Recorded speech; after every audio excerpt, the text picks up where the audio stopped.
President Herzog and his wife Michal, and the great honorary guests, and headed by our great friend, the President of the United States, President Donald J. Trump.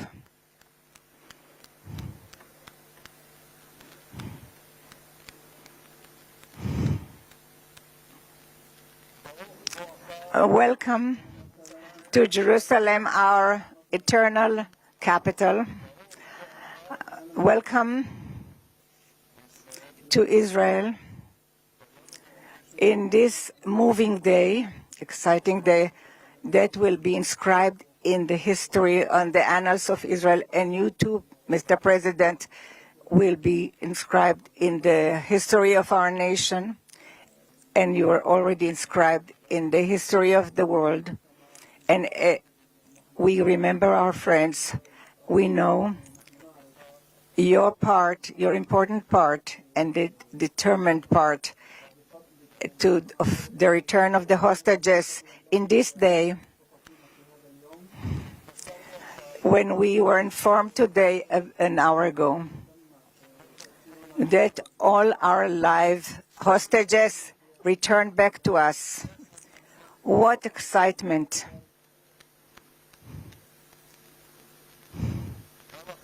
How long we've waited for this moment, and we have committed to return everyone. And I want to thank you personally and on behalf of the whole nation. Thank you, Mr. President, President Trump. Thank you, Mr. President.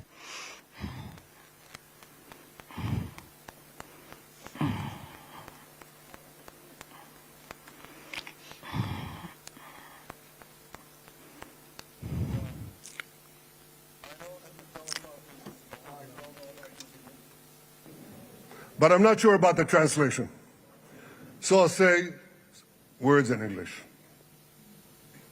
President Trump, the Knesset welcomes you and your distinguished delegation to Jerusalem, our eternal capital.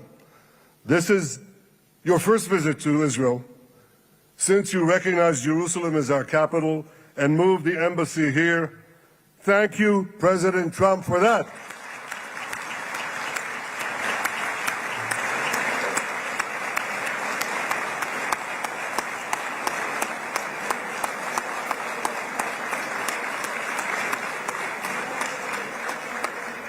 There are many other reasons to thank you since your last visit here.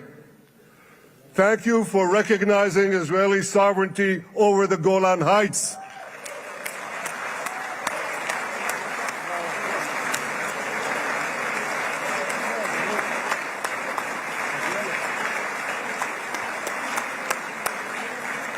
Thank you for standing up to the lies against Israel in the United Nations.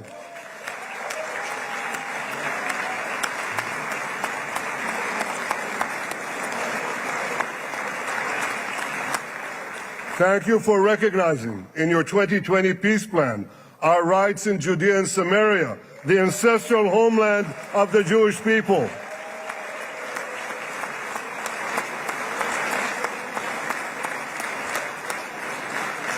Thank you for brokering the historic Abraham Accords. Abraham, Esquemei Avraham.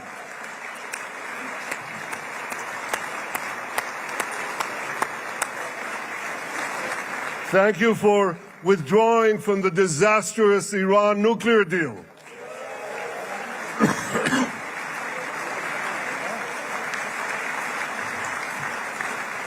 Thank you for supporting Operation Rising Lion and for your bold decision to launch Operation Midnight Hammer. Boy, is that, you got to hear this.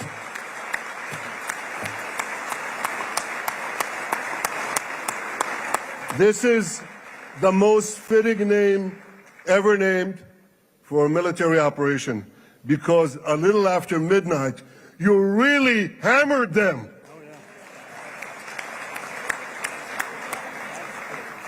My friends, this is only a partial list. but it's enough to affirm what I've said time and again.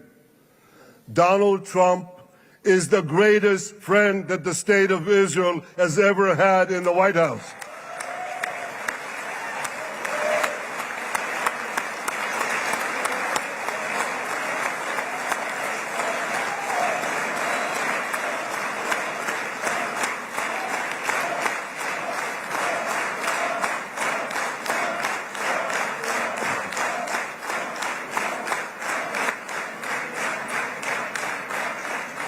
No American president has ever done more for Israel. And as I said in Washington, it ain't even close. It's really not a match. Mr. President, today we welcome you here to thank you for your pivotal leadership in putting forward a proposal that got the backing of almost the entire world. A proposal that brings all our hostages home.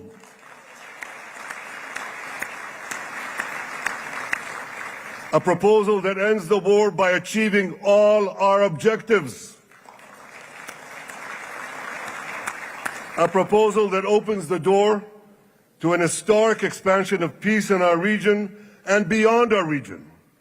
Mr. President, you are committed to this peace. I am committed to this peace. And together, Mr. President, we will achieve this peace. We've done it before. We've done it before in the Abraham Accords, and we'll do it again. Mr. President, today the Jewish calendar marks the end of 2 years of war. That war began on October 7th, on the Jewish festival of Simchat Torah. You always tell me, and you tell the world, remember October 7th. Mr. President, we remember. We remember the thousands of Hamas terrorists who stormed into our towns and kibbutzim. We remember the 1,200 people Hamas savagely slaughtered in cold blood, including dozens and dozens of Americans. We remember entire families burnt alive as they embraced each other. We remember the beautiful young Israelis brutally gunned down at the Nova Music Festival. We remember the hundreds of our citizens who were dragged into the dungeons of Gaza, including 12 Americans, men and women, young and old, babies, and elderly Holocaust survivors. My friends, Mr. President, Donald, these monsters take babies as hostages. In response to this barbaric attack on October 7th, Israel did what it had to do. With indomitable courage, we set out to defend our people, to defeat our enemies, and to release our hostages. Our heroic soldiers fought like lions. They fought on the front lines of civilization and barbarism. Israel achieved amazing victories over Hamas and the entire Iran terror axis. Sinwar, Def, Hania, Nasrallah, Assad, they're all gone.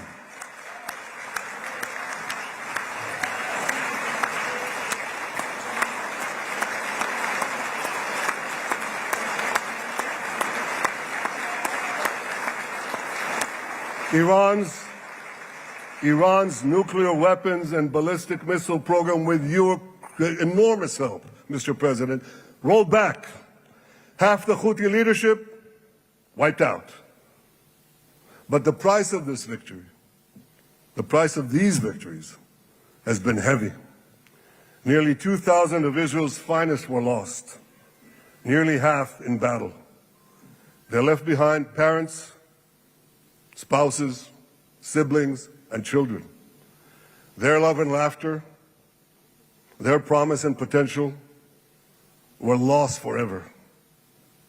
To the families of our fallen fighters, many of them are here, I say, I know the depth of your pain. I know the inconsolable grief that will accompany you for the rest of your lives. The State of Israel bows its head in eternal gratitude to our fallen heroes. Because of these heroes, our nation will survive. Because of these heroes, our nations will thrive. And because of these heroes, our nation will have peace. Mr. President, thousands of our brave soldiers were also wounded, suffering terrible blows to body and soul. Brave soldiers like Ari Spitz. Ari is an American. Ari is an American Israeli who was injured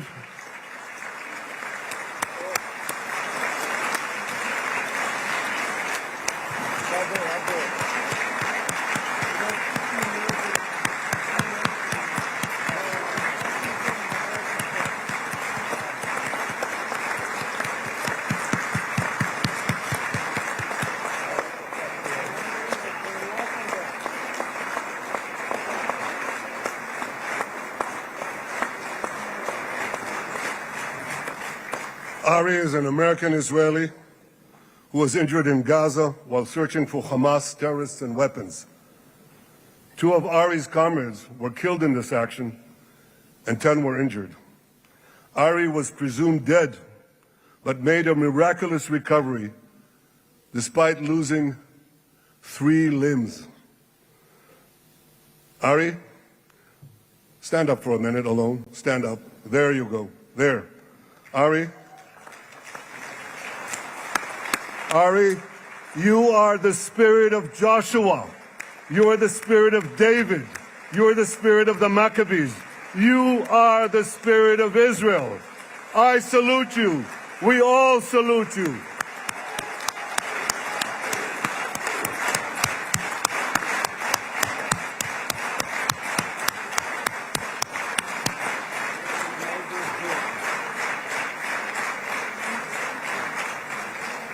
Sabine Tassa of Kibbutz Netiv HaAsara is watching us today from the Israeli consulate in Los Angeles. Sabine lost her husband and her oldest son on October 7th. She is the mother of 3 other boys. 2 of them, Koren and Shai, witnessed their father jump on a Hamas grenade to save his 2 sons. We all saw the film of those 2 boys crying out in pain, "Father is dead. Why? Why did God save me?" Mr. President, my friend Donald, I've seen some very tough things in my life. But I couldn't bring myself to watch those boys suffering again. So I didn't see this film except once. Yet Sabine, their mother, has had the strength and fortitude to show this film across the world. And my wife Sarah and I asked her, "Sabine, how do you do it? Why do you do it?" And she answered, "I do it to show the entire world the monsters Israel is fighting and the justice of our cause." This is what she's doing once again in Los Angeles. Sabine, you can hear me now. So I want to tell you on behalf of all of us, you embody the spirit of our biblical heroines, Deborah, Ruth, and Esther. You too are the spirit of Israel, and we all salute you.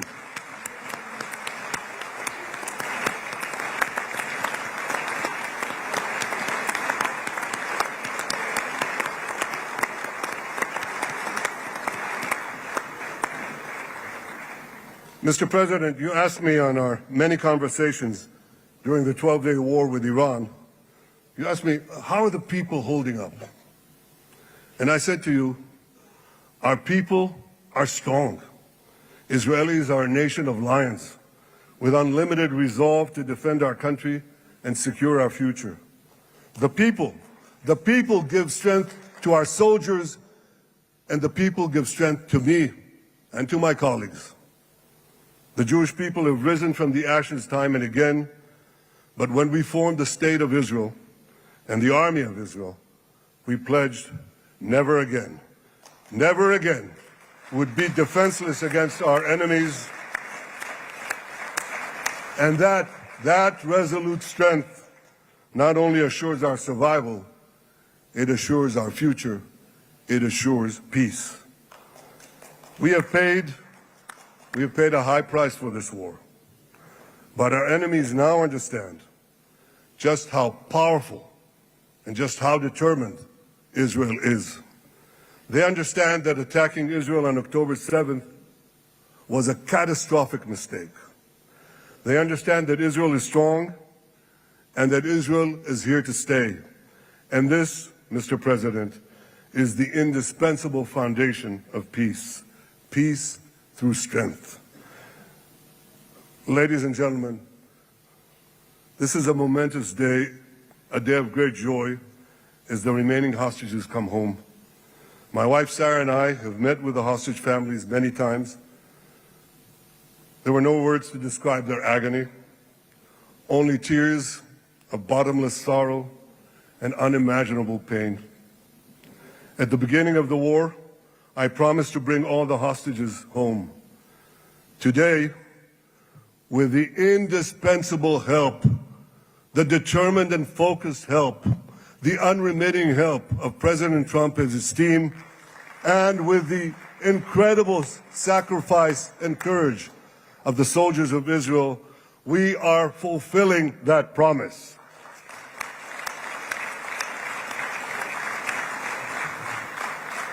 It has been a long journey to get here. In the first week of the war, our brave soldiers put military pressure on Hamas, and the international community put diplomatic pressure on them. This enabled us to secure the release of over 100 hostages. In heroic rescue attempts behind enemy lines, Israel's special forces rescued 8 live hostages and brought back the remains of dozens more. But as time went on, we all know what happened. The diplomatic pressure was turned on its head. More and more governments bought into Hamas's false propaganda. More and more governments succumbed to anti-Semitic mobs in their own countries. They just turned on Israel. They called for us to surrender to Hamas demands, just leave Gaza immediately, they said, end the war without committing to disarm Hamas, without committing to demilitarize Gaza. Had Israel succumbed to those demands, not only would Sinwar, Nasrallah, Assad, and Iran's missile and nuclear program remain intact. Not only that, because in no time, the Hamas killers would be back on the border fence, ready to repeat the horrors of October 7th again and again, as they vowed to do. But just at that point of maximum pressure on Israel, a man named Donald J. Trump was elected President of the United States.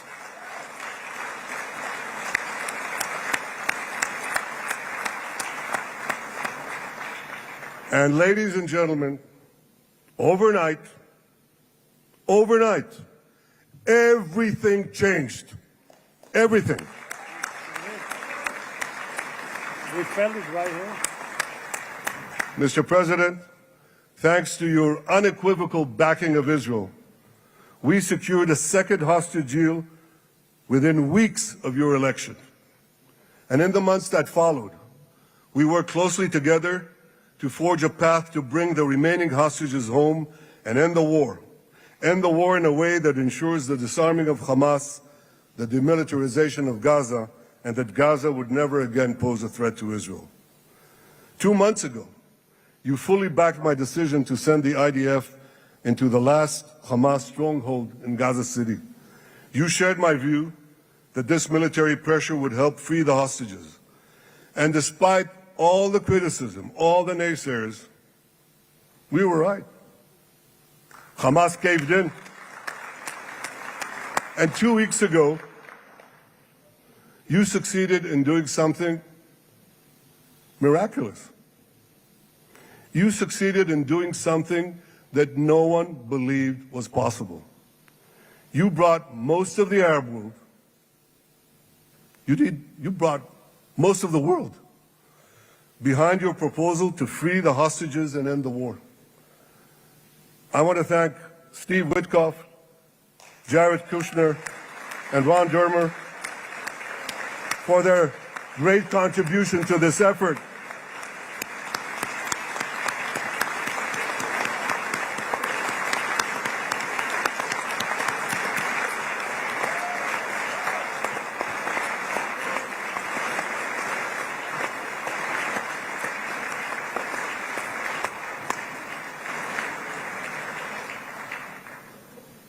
And I want to thank our negotiating team.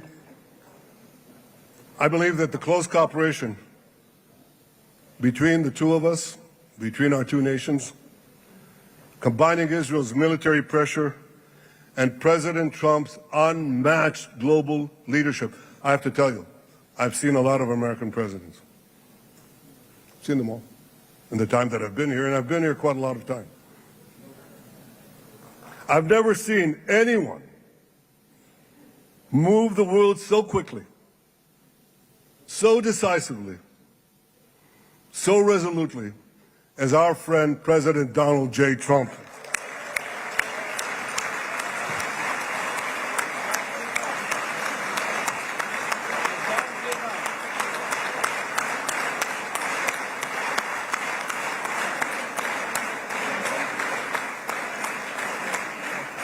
With our military pressure and President Trump's global leadership, we achieved this historic moment. It's a moment of indescribable joy as our nation embraces our sons who are coming home. Mr. President, this week, Jews around the world are going to read the book of Ecclesiastes, Kohelet, in the Bible. The Bible has many miraculous moments. One of them was your decision to bomb Fordo. I think it was a pivot of history because it wasn't meant only to bomb Fordo. That action and your previous action of taking out Qasem Soleimani, the architect of death, I think that changed the balance of power in the world. You brought America back again to the driver's seat.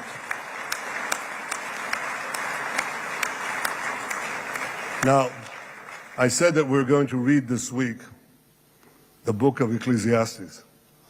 It's not a book of action. It's a book of meditations, of thought, a perspective on life and on death. And in this book we read the immortal words of King Solomon. To everything there is a season, and a time for every matter under heaven. Et milchama ve'et shalom. A time for peace and a time for war. The last 2 years have been a time of war. The coming years will hopefully be a time for peace.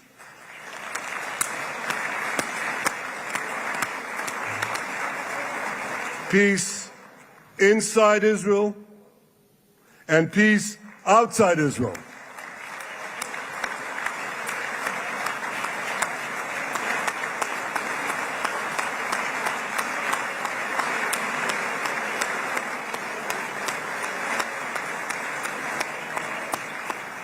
I look forward to continuing marching with you on the path we paved together with the Abraham Accords.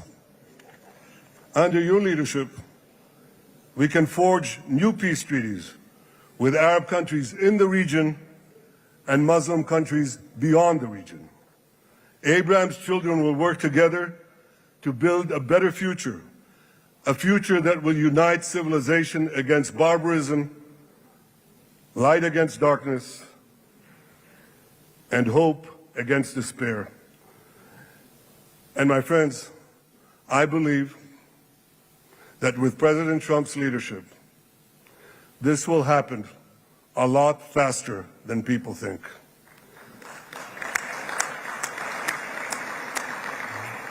As Prime Minister of Israel, I extend my hand to hold those who seek peace with us. No one wants peace more than the people of Israel. Israel will always remain vigilant in defending itself, and Israel will always remain full of hope. Hope is our national anthem. Hope is our creed. Hope is our strength. It is time, my friends, to realize that hope and expand the circle of peace. Mr. President, thank you for all you have done for us. I have submitted your nomination to be the first non-Israeli recipient of the Israel Prize, Israel's highest award. As to that other prize, just a question of time, you'll get it. But I want you to get the Israel Prize, our highest award, to our greatest friend.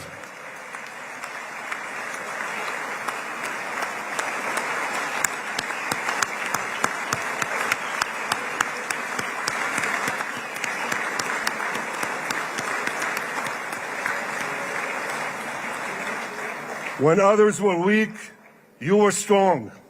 When others were fearful, you were bold. When others abandoned us, you stood by our side. On behalf of the government and people of Israel, I thank you for your extraordinary friendship. Thank you for helping bring our hostages home. Thank you for supporting Israel's march to victory. Thank you for paving a path to peace. מכובדי נשיא ארצות הברית, ידידי דונלד. Honorary President, welcome to Israel. Welcome to Jerusalem. Welcome in this exciting day that brought us to this day.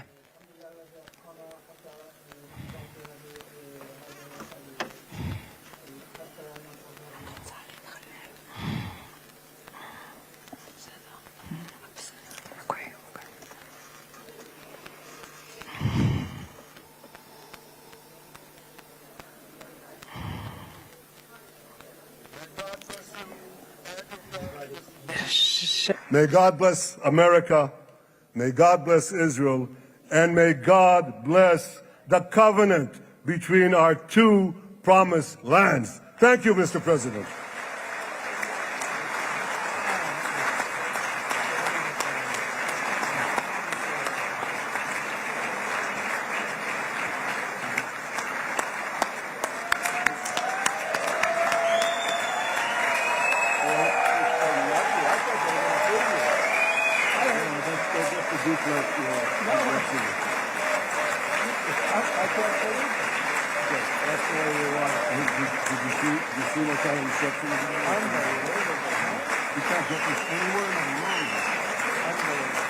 But you'll get it in the morning. Thank you.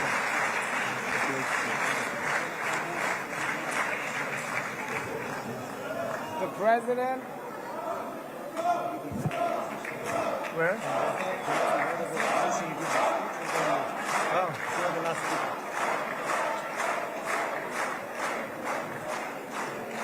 Come on up, opposition. Come on, opposition. J. Trump to address the Knesset.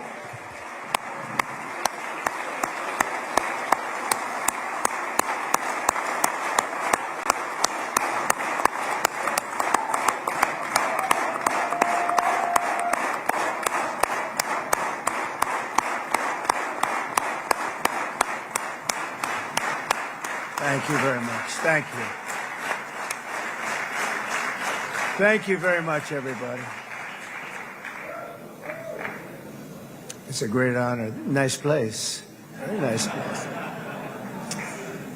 Mr. President, Mr. Prime Minister, Mr. Speaker, esteemed members of the Knesset, and cherished citizens of Israel, we gather on a day of profound joy, of soaring hope, of renewed faith, and above all, a day to give our deepest thanks to the Almighty God of Abraham, Isaac, and Jacob.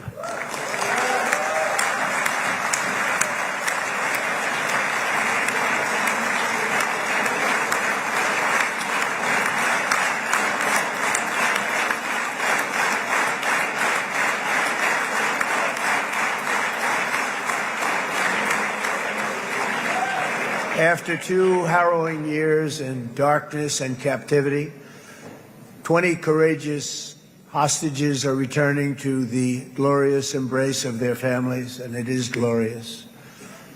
28 more precious loved ones are coming home at last to rest in this sacred soil for all of time.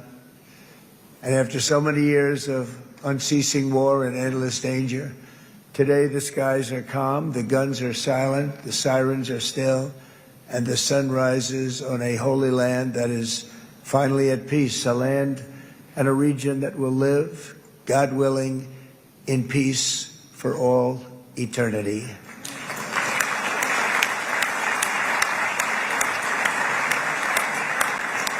This is not only the end of a war, this is the end of an age of terror and death, and the beginning of the age of faith and hope and of God. It's the start of a grand concord and lasting harmony for Israel and all the nations of what will soon be a truly magnificent region. I believe that so strongly. This is the historic dawn of a new Middle East. I want to express my gratitude to a man of exceptional courage and patriotism, whose partnership did so much to make this momentous day possible. You know who I'm talking about. There's only one, Prime Minister Benjamin Netanyahu. Bibi, please stand up.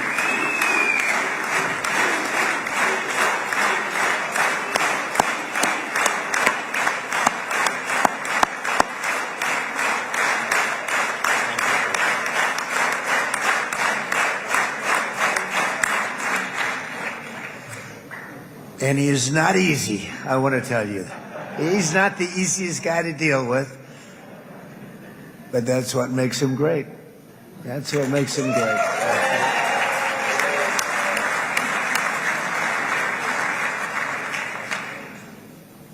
Thank you very much, baby.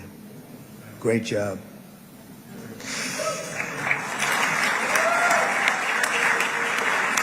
And let me also convey my tremendous appreciation for all of the nations of the Arab and Muslim world that came together to press Hamas to set the hostages free and to send them home. We had a lot of help. We had a lot of help from a lot of people that you wouldn't suspect, and I want to thank them very much for that. It's an incredible triumph for Israel and the world to have all of these nations working together as partners in peace. And it's pretty unusual for you to see that, but it happened in this case. This was a very unusual point in time, a brilliant point in time. Generations from now, this will be remembered as the moment that everything began to change, and change very much for the better. Like the USA right now, it will be the golden age of Israel and the golden age of the Middle East. It's going to work together. I'd like to thank several great American patriots for their invaluable help in getting something done that almost everyone thought was absolutely impossible. We were wasting our time. So many people said, "You're just wasting your time." But we weren't, because we had talented people working with us, and we had people that love your country, and frankly, people that love the region. They love the Middle East. I want to thank my friend Steve Witkoff.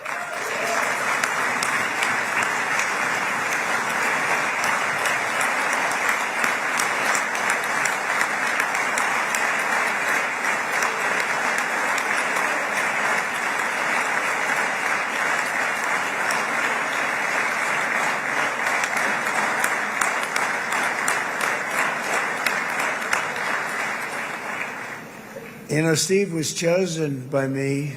He never did this before, but I knew him as a few things. He was a great businessman, but I know a lot of great businessmen, to be honest with you. He had tremendous negotiating skills, but I know a lot of people that negotiate pretty well, although it is an art.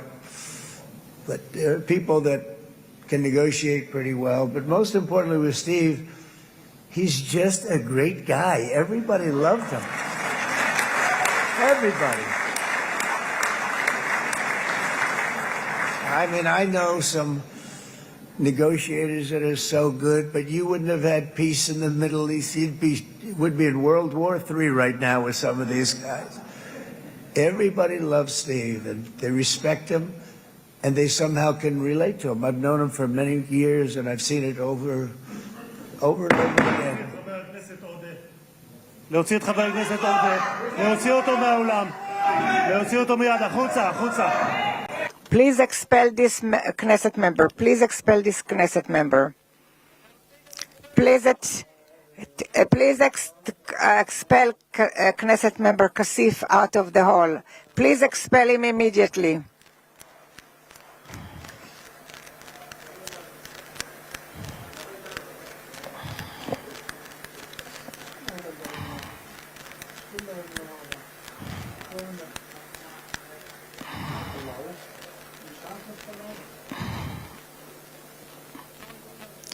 And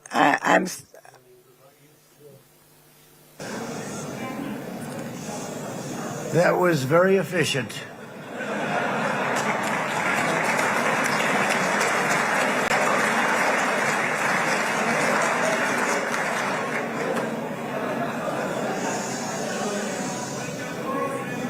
So back to Steve. He's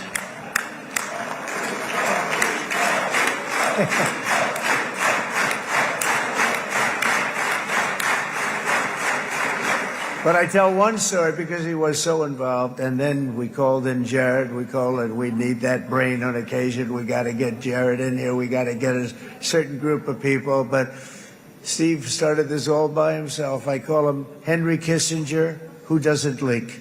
Okay? Henry is a big leaker. He leaked. Steve doesn't leak. Steve just wants to get the job done. He wants to do what's right. But I'll give you just a quick story because, as you know, he's working on the war with Russia and Ukraine, a war that would have never happened if I were president. A shame. 7,000 young soldiers a week are being killed. More than that this last week. It's a shame that it never happened. But it did happen, and we won the race, and I took over this horrible war that's been raging, and I thought it would be easily settled. I thought it was a hell of a lot easier than doing what we just did very successfully with Israel and a lot of other people. But this came first, and we'll get that one. But I set up a meeting for him to meet with President Putin, thinking it would be a 15 or a 20-minute meeting. Steve had no idea about Russia, had no idea about Putin too much, didn't know too much about politics, wasn't that interested. He was really good at real estate, but he had that quality that I was looking for, and I didn't see it around in too many ways. And I set up the meeting with Putin, and I called. I said, is Steve finished yet? That was about a half an hour into the meeting. No, sir, he's not. He's still inside. This is in Moscow. I said, well, how's he doing? I don't know, sir. He's still inside. I called up an hour later. Let me speak to Steve. Sir, he's still with Putin. He's with President Putin. I said, wow, that's a long meeting, 1 hour. I called up an hour later, he was still with Putin. 3 hours later, he was still with Putin. 4 hours later, he started to get the word that he was going to be coming out soon. And in 5 hours, he came out. I said, what the hell were you talking about for 5 hours? And he says, just a lot of interesting things. We're talking about a lot of interesting things, including what he went in there for, but you can't talk about it for 5. You can talk about it for a certain period of time, and you know what you're getting. But that's a talent. That's a talent, where you can do that. Most people I'd send in, number one, they wouldn't be accepted. Number two, if they were, the meeting would last 5 minutes, and that's what happens with Steve. Everybody loves him. They love him on this side. They love him on the other side. And he really is. He's a great negotiator because he's a great guy. So thank you very much, Steve, very much.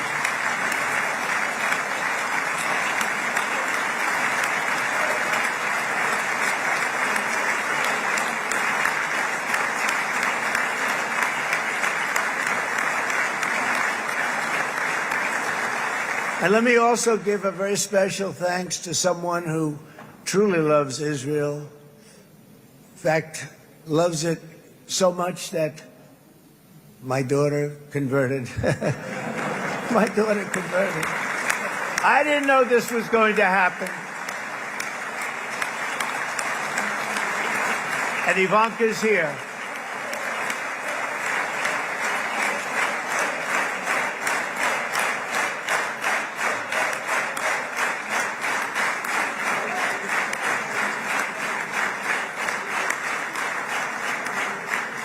And Bibi, you do know this was not in the cards for me. You understand that. And she is so happy, and they are so happy. At least I think they're happy. If they're not, we have a big story, right? No, they have a great marriage, and they get along great. They're best friends. They have a very special relationship. But Jared has been so helpful. He really did something very special. He established the Abraham Accords with a group of very wonderful people. I like calling it the Avraham Accords because people that, right? Avraham. It's so cool. It's so much sort of nicer, you know, the Abraham versus the Avraham.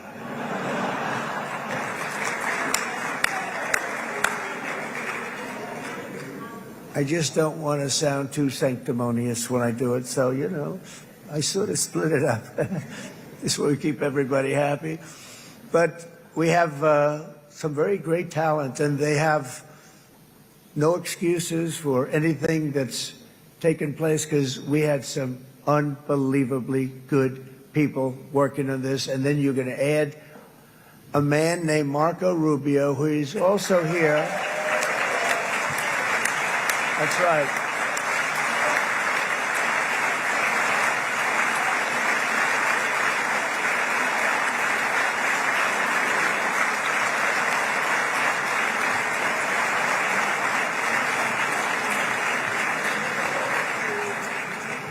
And I have a prediction that Marco will go down, I mean this, as the greatest Secretary of State in the history of the United States. I believe that. I believe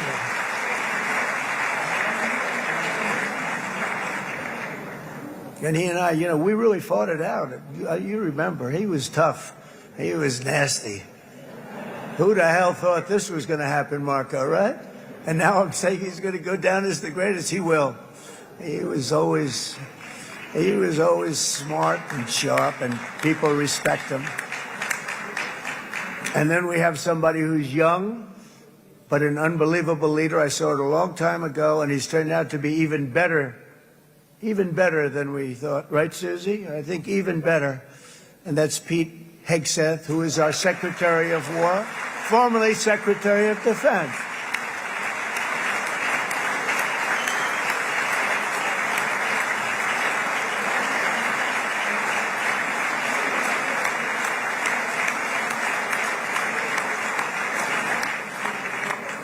And as you know, we decisively won World War I.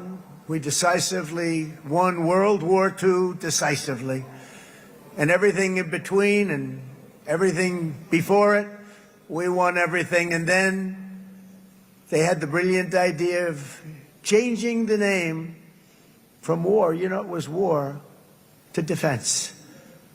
And with that went a certain thinking.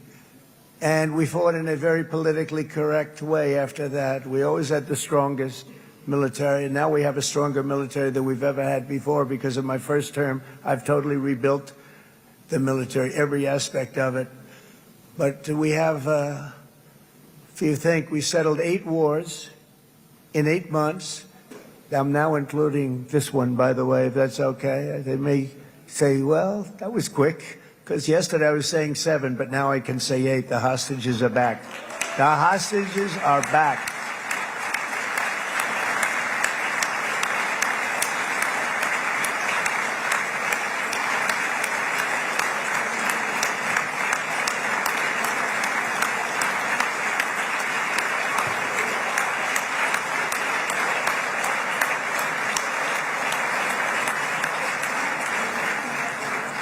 It is a good feeling. Isn't that nice to say? You know, I just said the hostage. First time I said the hostages are back. It feels so good to say it.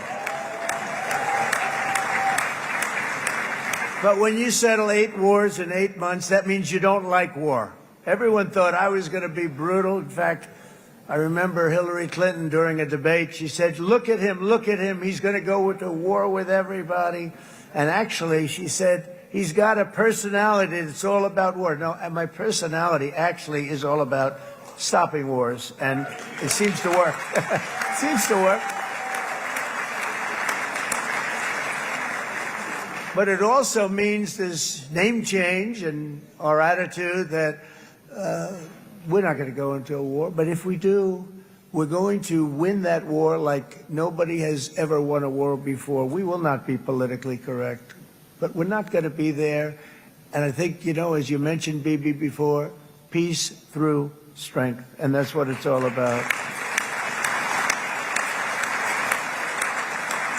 The United States has the greatest and most powerful military in the, right now, history of the world. I can tell you we have weapons that nobody's ever dreamt of. I only hope we never have to use them. I rebuilt the military. I was proud to do it. But some of the things I hated to do, I hated certain of the weapons because the level of power is so enormous, it's so dangerous, so bad. But we have to do what we have to do. We make the best weapons in the world, and we've got a lot of them. And we've given a lot to Israel, frankly. And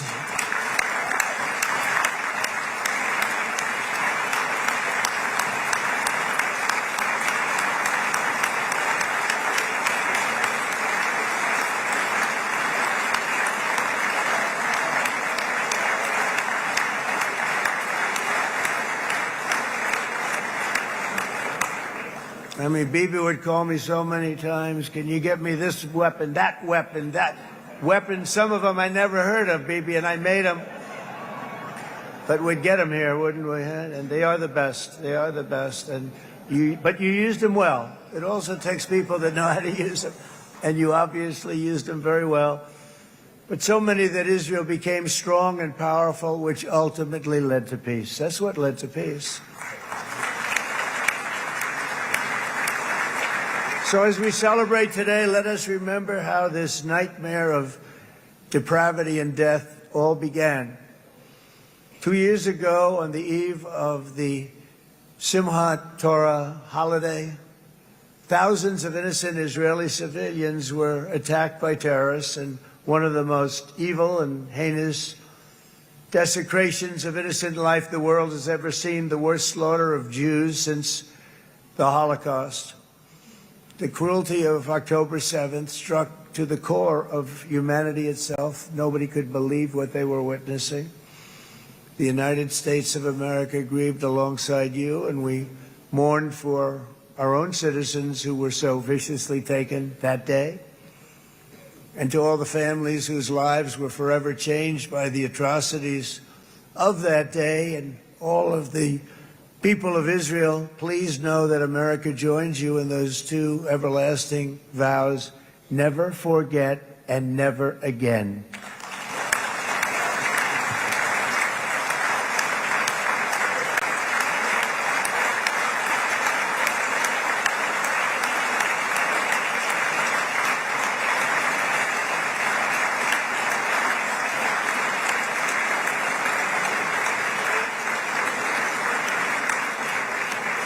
From October 7th until this week, Israel has been a nation at war, enduring burdens that only a proud and faithful people could withstand. It was a very tough period of time. For so many families across this land, it has been years since you've known a single day of true peace. But now at last, not only for Israelis, but also for Palestinians and for many others. The long and painful nightmare is finally over. And as the dust settles, the smoke fades, the debris is removed, and the ashes cleaned from the air, the day that breaks on a region transformed, and a beautiful and much brighter future appears suddenly within your reach. This is now a very exciting time for Israel and for the entire Middle East, because all across the Middle East, the forces of chaos, terror, and ruin that have plagued the region for decades now stand weakened, isolated, and totally defeated. A new coalition of proud and responsible nations is emerging, and because of us, the enemies of all civilization are in retreat.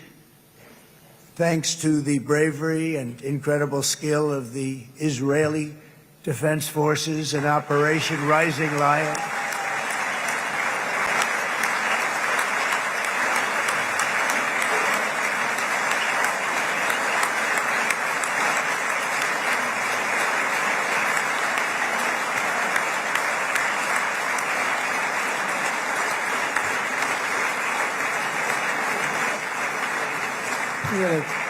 guy's central casting. Let's put him in a movie. Look at him. Great job. And my people loved working with you. Loved it.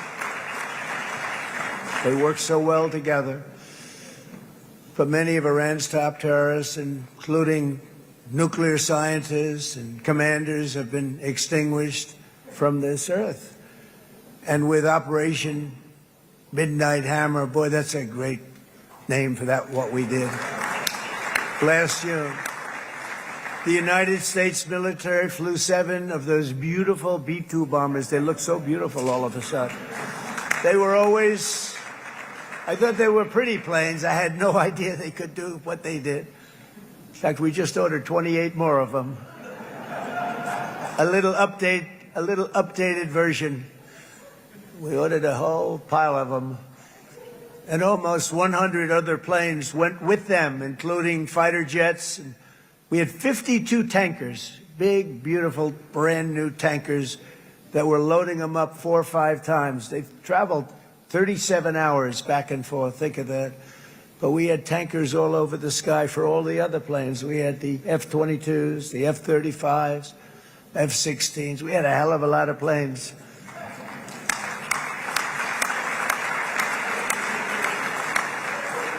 So we had 52 gas stations in the sky. That's what they call them. I'll tell you, I wouldn't want to be flying one of them. We have our great General Raisin Cain right here. General, stand up. This guy, what a general. Thank you.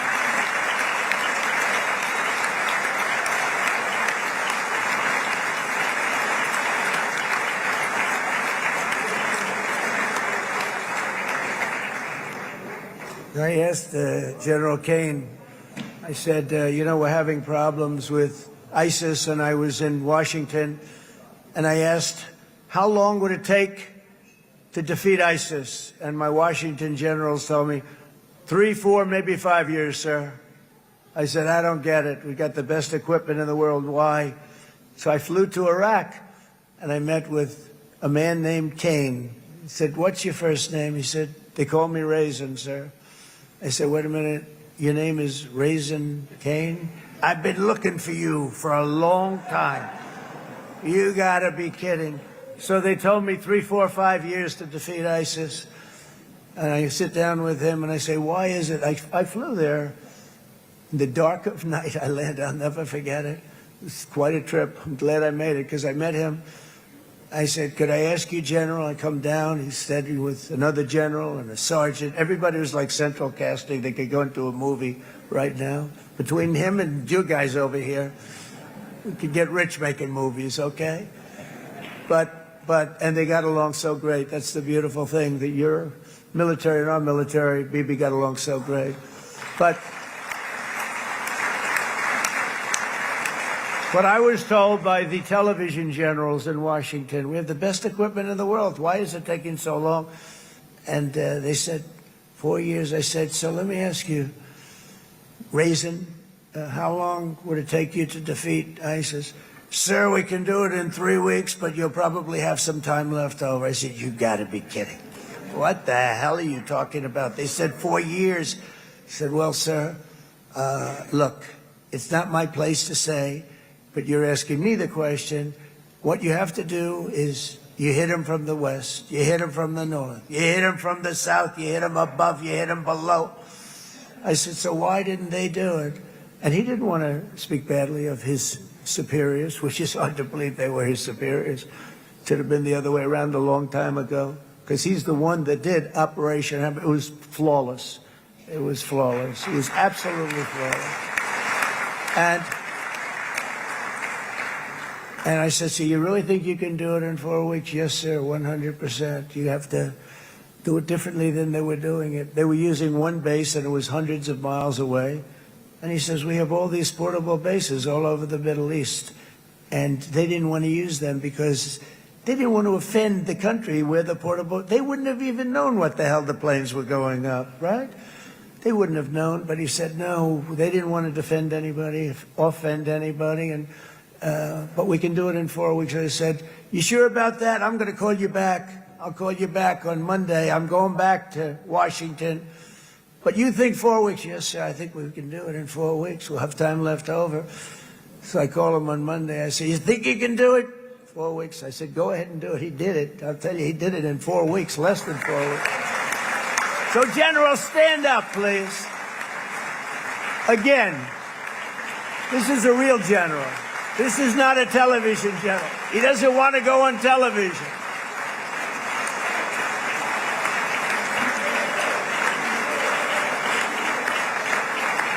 He doesn't want to go on television. I said the other guys love being on television. So we dropped 14 bombs on Iran's key nuclear facilities, totally, as I said originally, obliterating them. And that's been confirmed, and everybody understands it. Together we stopped the #1 state sponsor of terror from obtaining the world's most dangerous weapons. And if you think about it, if we didn't do that, and assuming we made the same deal that we have today, there'd be a dark cloud over this deal. And #1, it wouldn't happen because the other Arab and Muslim nations really wouldn't feel comfortable making the deal that we have now, right? If Iran had that nuclear weapon that they were about 2 months away from having. They would have had it in 2 months or maybe less than that. They were right at, this was our last shot. They looked at it for 22 years. This was our last shot. The pilots told me that. They said, 22 years, sir. They looked at it. Our predecessors looked, they studied it. 3 times a year we'd do drills on that exact attack. And boy, did they get it right. But let's assume they didn't, and let's assume there was large-scale nuclear weapons in the hands of Iran. We couldn't be here today. Even if we signed the deal, which we couldn't do because a lot of people would not want to have anything to do with it, we took a big cloud off of the Middle East and off of Israel.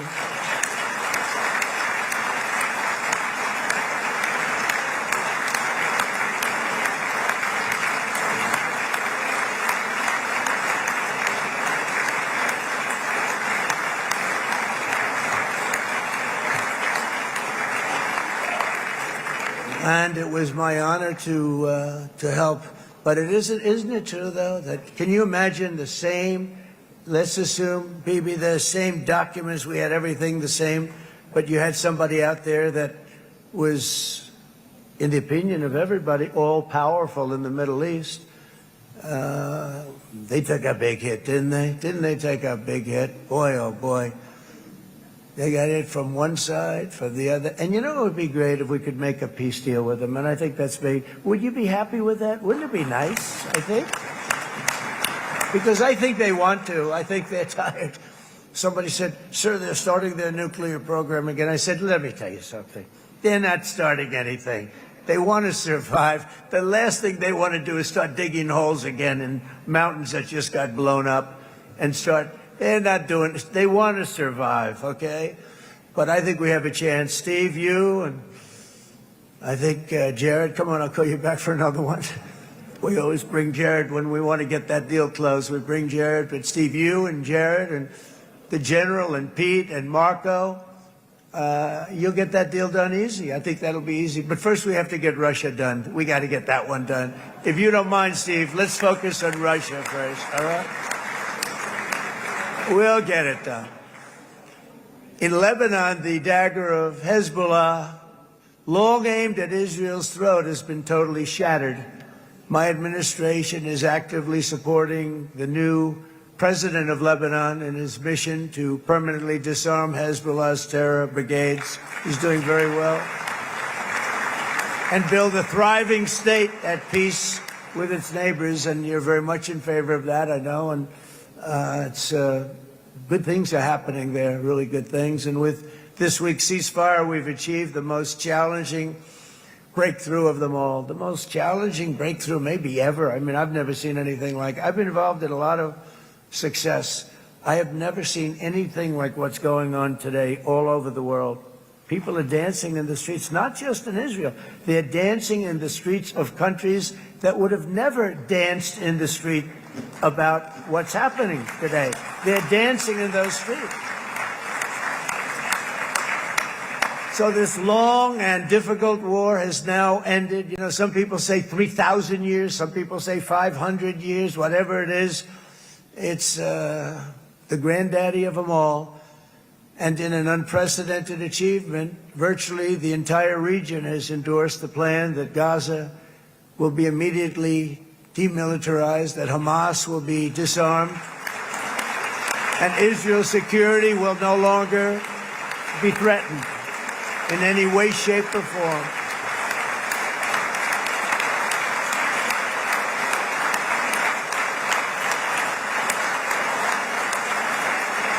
So Israel, with our help, has won all that they can by force of arms. You've won. I mean, you've won. Now it's time to translate these victories against terrorists on the battlefield into the ultimate prize of peace and prosperity for the entire Middle East. It's about time you were able to enjoy the fruits of your labor. Mr. Opposition Leader. I said he's a very nice opposition leader. I think... No, he's a nice man. Bibi, he's a nice man. Good. He knows what he's doing, right? No, a very nice guy. Well, see, now you can be a little bit nicer, Bibi, because you're not at war anymore, Bibi.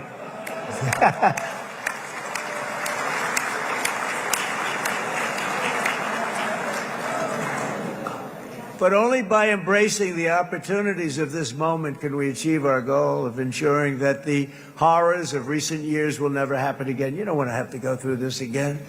8 years ago, I came to this region on a very special first trip abroad as the President of the United States. I came here very early at your request. I addressed the leaders of the Arab and Muslim world gathered in Saudi Arabia and said that it was time to build a future free of the grip of extremism and terror. And interestingly, right now, as soon as I'm finished, I'm quite late. You've kept me quite late between opposition leaders and Bibi's brilliant but very long speech. I thought I was going to run up here, make a speech, and then head to Egypt. It didn't work out, though. And you made a pretty long one, too, sir.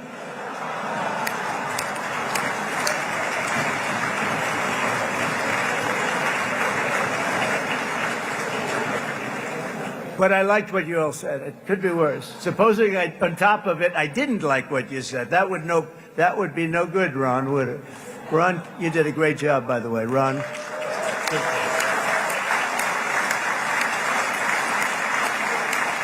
Yeah.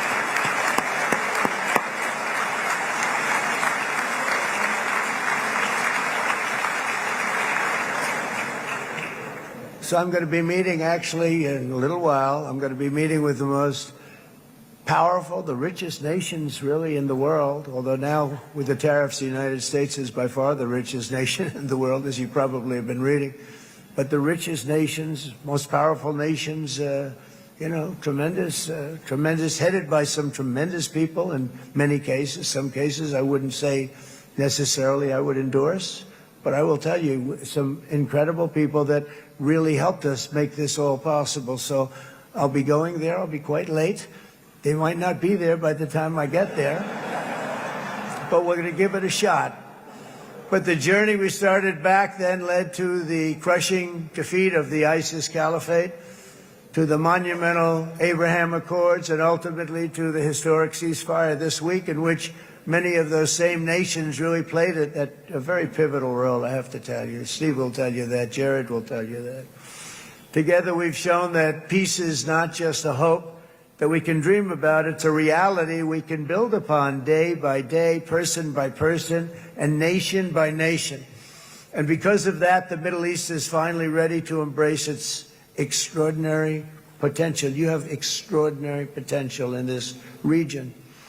It should now be clear to everyone throughout the region that decades of fomenting terrorism and extremism, jihadism and anti-Semitism have not worked. They haven't worked. They've been a disaster. They've just killed. They've killed.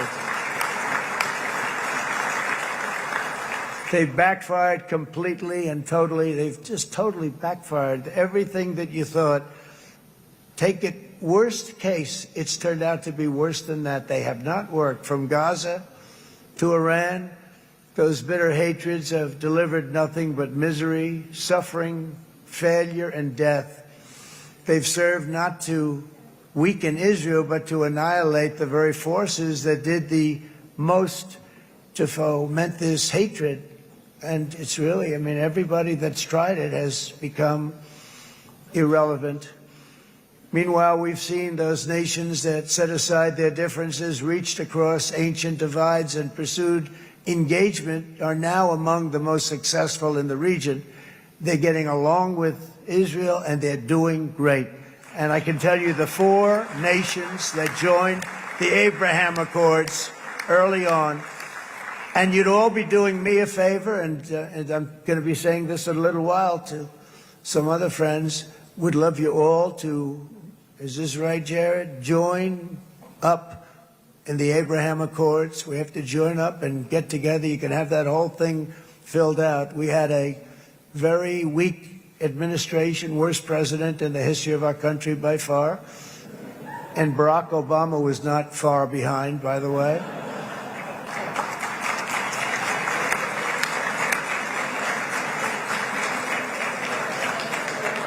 And they did nothing with this incredible document, the Abraham Accords, but now you can fill them up. Now you have peace, you have people that really like Israel. I'll tell you what, and they like Israel a lot more today than they did even 5 weeks ago. Like, you've made a lot of, you've come back.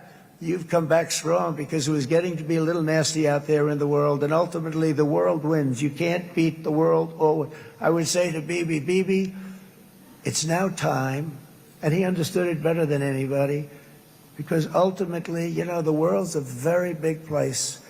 And I've said a lot. I said, this piece of land is very small. It's unbelievable what you've done with that tiny, you look at a map even of just, not the world, the Middle East, and you have this little dot. And think of what you've done. It's incredible. It's incredible.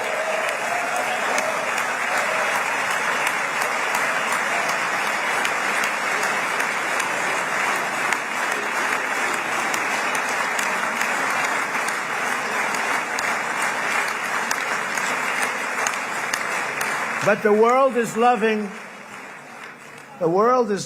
Israel again. And I said to Bibi, the world is big and it's strong. And Ron, ultimately, the world wins. And we don't have to worry about that now. But there was getting to be a period of time over the last few months, the world wanted peace and Israel wanted peace. Everybody did. Everybody did. And what a victory it's been, right? What a victory it's been. If you would have gone on for 3-4 more years, keep fighting, it was getting bad. It was getting heated. The timing of this is brilliant. And I said, Bibi, you're going to be remembered for this far more than if you kept this thing going, kill. it would be it would not be the same. And I just want to congratulate you for having the courage to say, that's it, we've won, and now let's enjoy our lives and let's rebuild Israel and make it stronger and bigger and better than it's ever been before. You're going to do that. Took a lot of guts. And the choice for Palestinians could not be more clear. This is their chance to turn forever from the path of terror and violence. It's been extreme, to exile the wicked forces of hate that are in their midst. And I think that's going to happen. I've met some people over the last couple of months that want to see it happen very much. And after tremendous pain and death and hardship, now is the time to concentrate on building their people up instead of trying to tear Israel down. We don't want that to happen again. And the total focus of Gazans must be on restoring the fundamentals of stability, safety, dignity, and economic development so they can finally have the better life that their children really do deserve after all these decades of horror. I intend to be a partner in this effort in the sense that we're going to help and we're going to do something that became unbelievably popular. Everybody wants to be on it. It's called the Board of Peace. Okay, how about that? Is that a beautiful name? Like a board of peace.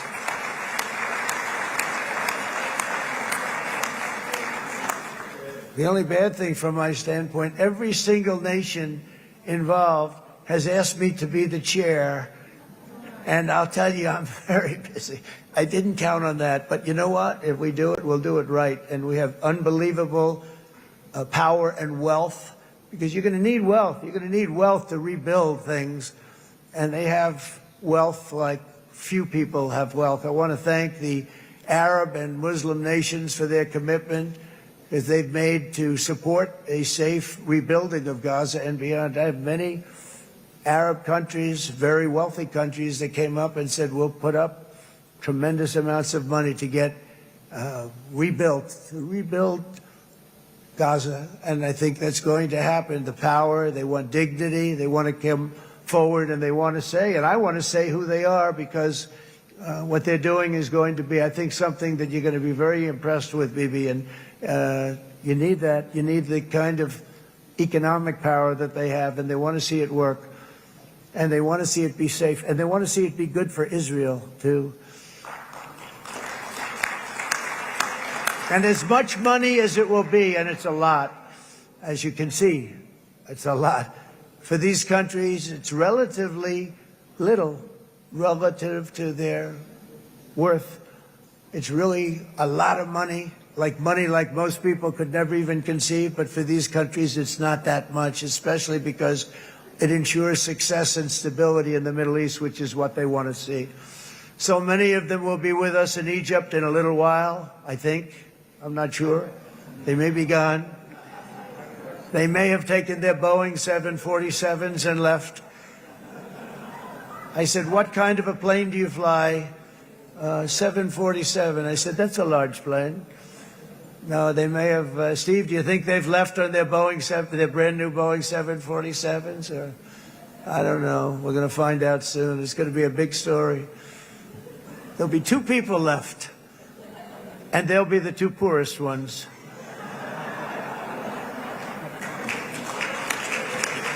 But it will be the wealthiest and most powerful group of nations. So the group that we have assembled, that's waiting for us, is the wealthiest and most powerful group ever assembled at one time. There has never been a group like this. And they're only looking for good. They want good. They're going to do good. And as those commitments are made, I'm going to let the world know who's doing it, because they really deserve to get the credit. And some of them probably won't want the credit, but they deserve it. It's more obvious than ever that the productive and responsible nations of this region should not be enemies or adversaries. You should be partners and eventually even friends, and that's what's going to happen. I know it. Together you can stand against the forces of chaos. Yeah, you go ahead. That's an important point.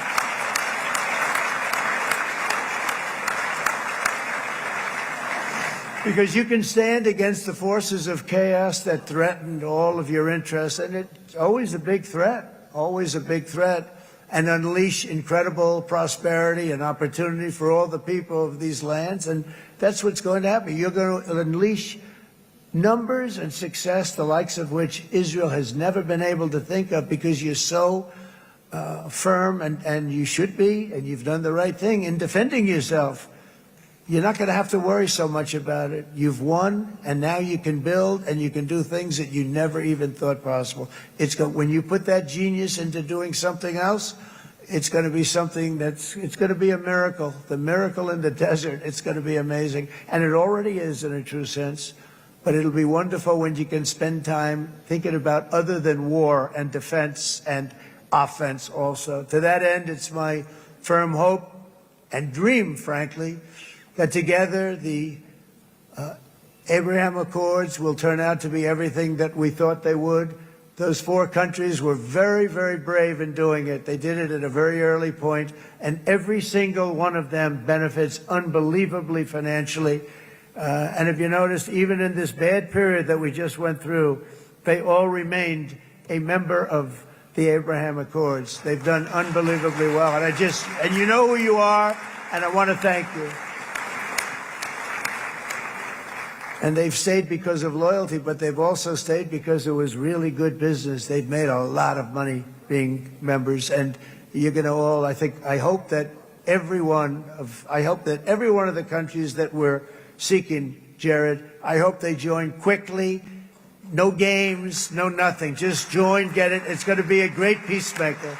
It's really going to bring it together beyond anybody's wildest dream. So instead of building fortresses to keep enemies at bay, the nations of this region should be building infrastructure to weave your commerce closer together, because you've got to compete with the big world out there in commerce now. It's a different kind of competition. Instead of making weapons and missiles, the wealth of this region should flow to schools and medicine, industry, and frankly, the new hot thing, artificial intelligence. It's a lot of intelligence you're going to have to be throwing off to pay back these sums of money that they're doing. But that's really the hot one. And I might say that the United States, a year ago, was a dead country. I say it to people. I heard it first from the King of Saudi Arabia. I then heard it from UAE. I heard it from Qatar. I heard it from many other countries. A year ago, the United States of America was a dead country. Now it's the hottest country anywhere in the world. It is the hottest. There's no question about it.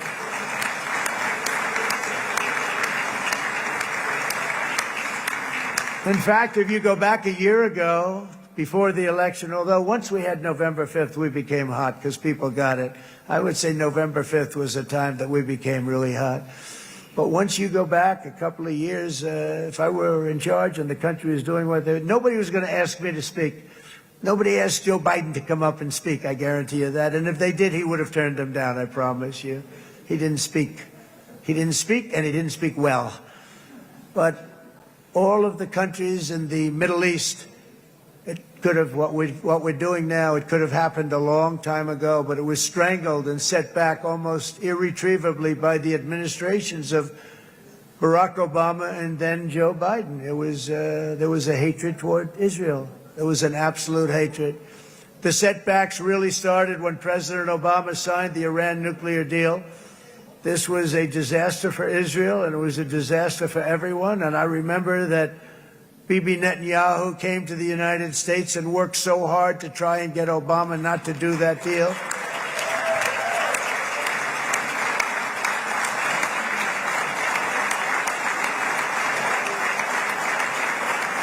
He worked so hard. But it was like talking to a wall. I remember him telling me it was like talking to a wall. They wanted to go with Iran. They chose Iran, frankly, over a lot of other good nations, but specifically Israel. And that was the beginning of a very bad period of time. You had Obama go out, and the Iran nuclear deal turned out to be a disaster. And by the way, I terminated the Iran nuclear deal, and I was very proud to do it.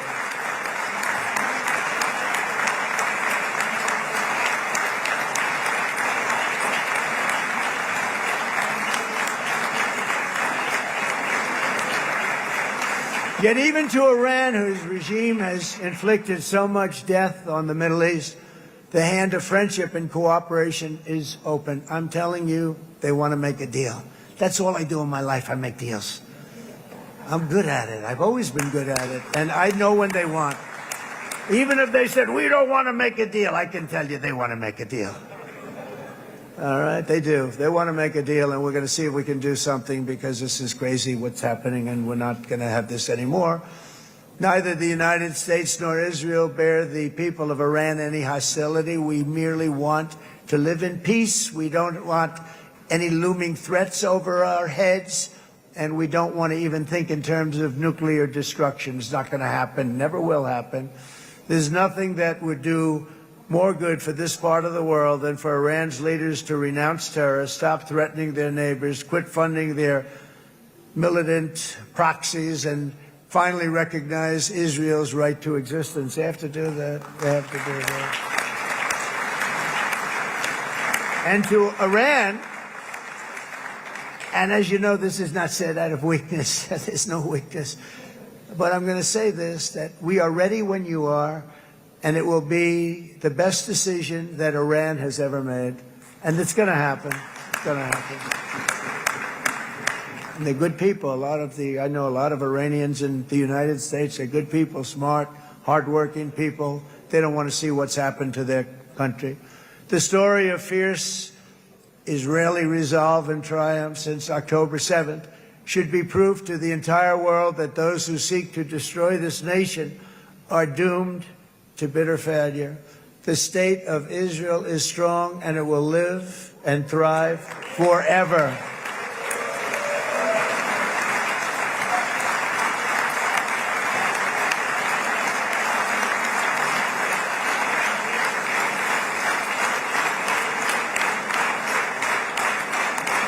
And that is why Israel will always remain a vital ally of the United States of America. Israelis share our values, field one of the world's most powerful militaries. You really do. You have an amazing, what a job you've done.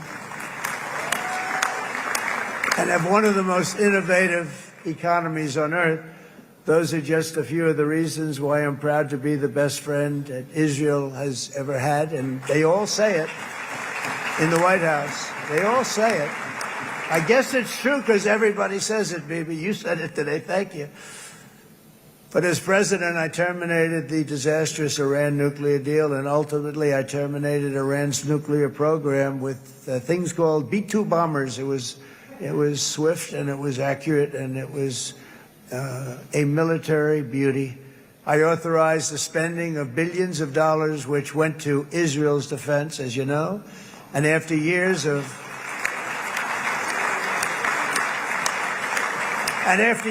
broken promises from many other American presidents, you know that, they kept promising. I never understood it until I got there. There was a lot of pressure put on these presidents. It was put on me too, but I didn't yield to the pressure. But every president for decades said, we're going to do it. The difference is I kept my promise and officially recognized the capital of Israel and moved the American embassy to Jerusalem.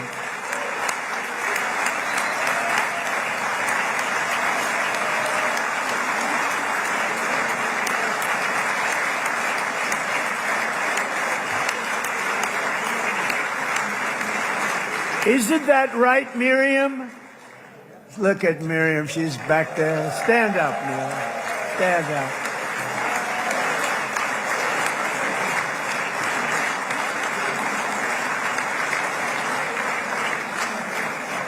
Miriam and Sheldon would come into the office. They'd call me. He'd call me. I think they had more trips to the White House than anybody else I can think of. Look at her sitting there so innocently. She's got $60 billion in the bank. $60 billion. And I think she's saying no more. And she loves Israel, but she loves it, and they would come in, and her husband was a very aggressive man, but I loved him. He was a very aggressive, very supportive of me. And he'd call up, can I come over and see you? I say, Sheldon, I'm the president of the United States. It doesn't work that way. He'd come in, and we would do. But they were very responsible for so much, including getting me thinking about Golan Heights, which is probably one of the greatest things to ever happen to Israel.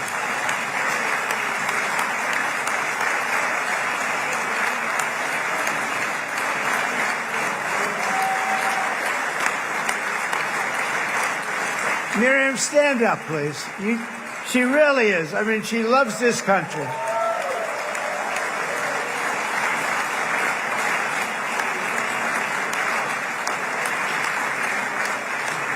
She loves this country. Her and her husband are so incredible. We miss him so dearly. But I actually asked her, I'm going to get her in trouble with this, but I actually asked her once, I said, so Miriam, I know you love Israel. What do you love more, the United States or Israel? She refused to answer. That might mean Israel, I must say.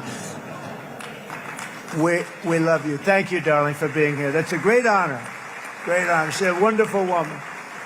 She is a great woman. I've always stood for the people of this community, and I always will. I'll always be with you. I'm always going to be with you. I guess maybe something could happen to change my mind. Somebody that's really stupid gets into office and wants to do really bad things, but that's about it. We don't think we're going to have that happen. I hope we're not going to have that happen. And this man is a good man right here. These two men are good men right here.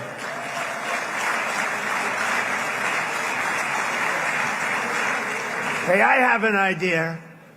Mr. President, why don't you give him a pardon? Give him a pardon. Come on.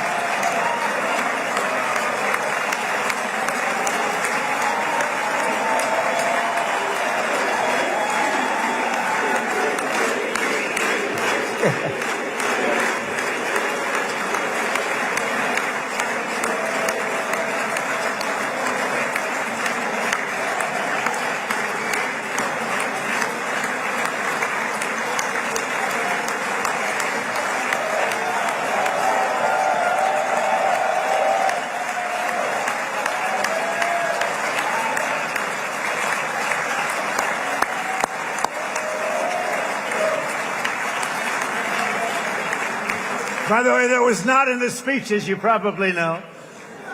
But I happen to like this gentleman right over here, and it just seems to make so much sense. You know, whether we like it or not, this has been one of the greatest wartime presidents. This has been one of the greatest wartime presidents. And cigars and champagne, who the hell cares about that?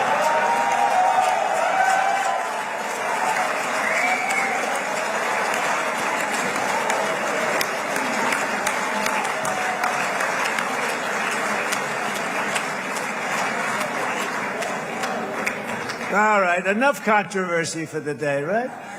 It's actually, I don't think it's very controversial. So, you know, I mean, I see so popular. You are a very popular man. You know why? Because you know how to win.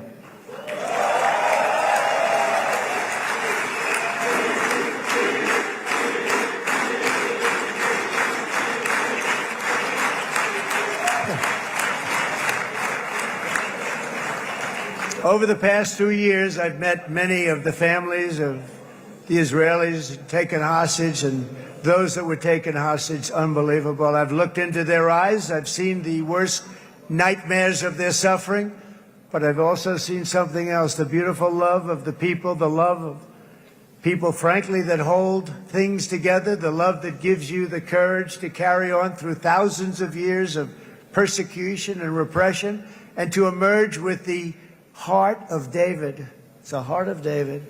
It's that love that's defeated the enemies of civilization, built this incredible country and this unbelievable economy, and forged one of the great democracies of the world. That is why it's a true honor to stand here today and address this assembly in your ancient and eternal now capital, Jerusalem. I'm proud to have helped in that regard. This city and this nation stand as living proof that a much brighter future for this entire region is truly within our grasp. For thousands of years, Jerusalem has been a home to Christians, Jews, Muslims, and people of all ethnicities and creeds. This is the holy center of the world's three great Abrahamic faiths. I like that too. Adorned, it's the first time I've seen that word in a while. Adorned with their sacred sites and alive with their pilgrims and visitors from every corner of the globe. But here between the Western Wall, the Temple Mount, and the hill called Calvary, people of every faith and background live, work, pray, serve, and raise their families side by side, and they do it with love. This example is just one of the modern miracles that Israel has given to the world. And just in closing, the leaders in this chamber know better than anyone else the challenges of this harmony, and it's been easily won. No, it hasn't. It has not been.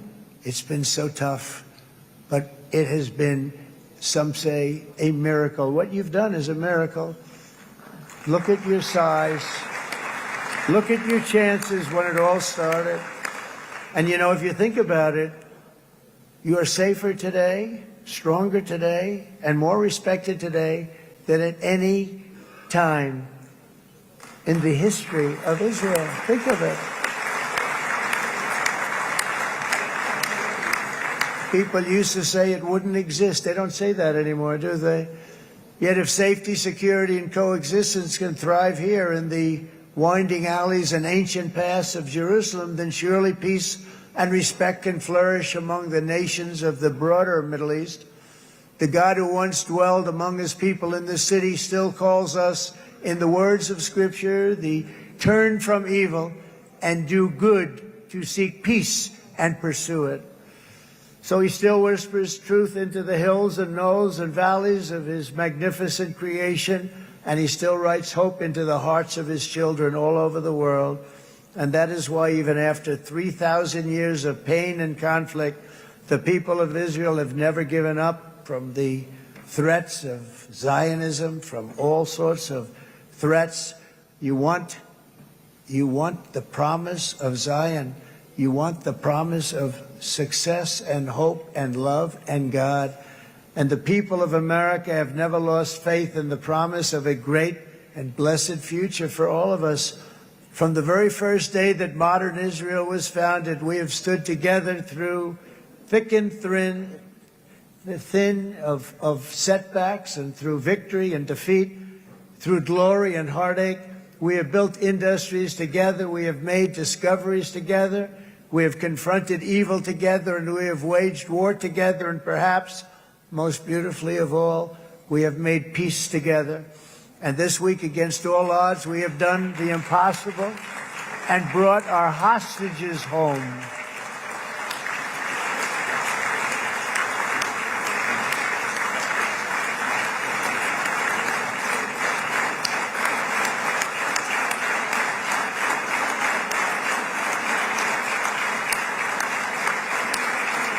So now we're going to forge a future that is worthy of our heritage. We're going to build a legacy that all the people of this region can be proud of.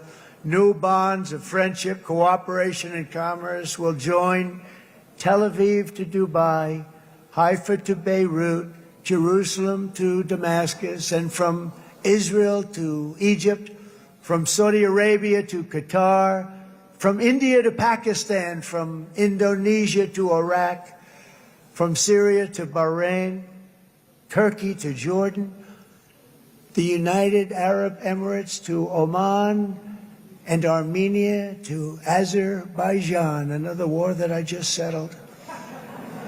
We are going to have hope, harmony, opportunity, and happiness here in the spiritual and geographic center of the entire world. That's what you are.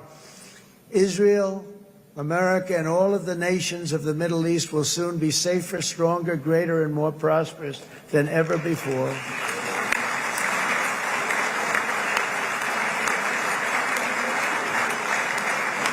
And I want to thank you all once again for this exceptional honor. This has been truly an honor. It's seldom that a president is invited to do this.